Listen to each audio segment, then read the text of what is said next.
Hello everyone and welcome back to my channel Cure की Class. So I am today collaborating with Sailesh, third year BHM student and myself Janvi Agarwal, final year BHM student.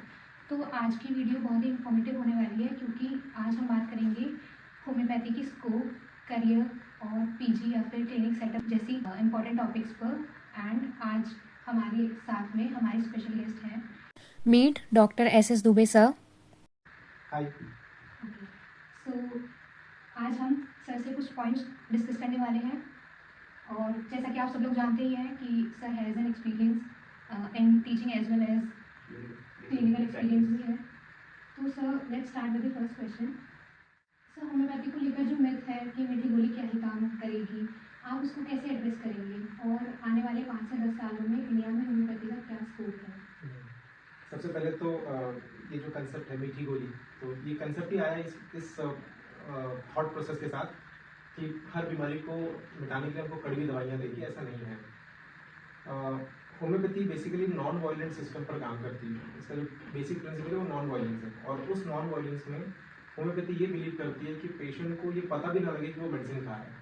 इसलिए जो मीठी गोली हम देखते हैं, जो छोटी छोटी गोलियाँ देखते हैं, शुगर पिल्स, एक्चुअली वो मेडिसिन तो नहीं होती हैं, लेकिन हाँ मेडिसिन के करियर होती है. वो एक व्हीकल होता है जिसके माध्यम से मेडिसिन पेशेंट में ट्रांसफर करते हैं. इसकी कई सारे बेनिफिट हैं.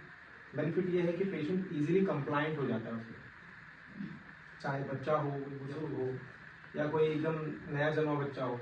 वो उस मेडिसिन को खाने के बाद किसी भी तरीके से ना तो उसके अंदर कोई बिटरनेस आती है और वो उसको बड़े चाव से खा भी लेते हैं.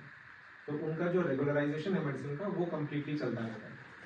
दूसरी बात, ये जो साइज का वजह से उसको इतनी सी है, ये तो बहुत थोड़ी सी है, इससे क्या ही होगा. तो जो लोग भी ऐसा सोचते हैं तो उनको मैं एक ही चीज़ एग्जांपल दूंगा कि हम जब परफ्यूम लगाते हैं तो पूरी बॉटल से नहाते नहीं हैं. एक स्प्रे करते हैं या फिर इत्र लगाते हैं तो एक ज़रा सा हल्का सा लगाते हैं और पूरा कमरा महकने लग जाता है. बिल्कुल वैसे हमारी होम्योपैथिक मेडिसिन जो होती हैं वो स्टिमुलेट करने का काम करती हैं, ना कि बॉडी को फोर्स करने का काम करती है.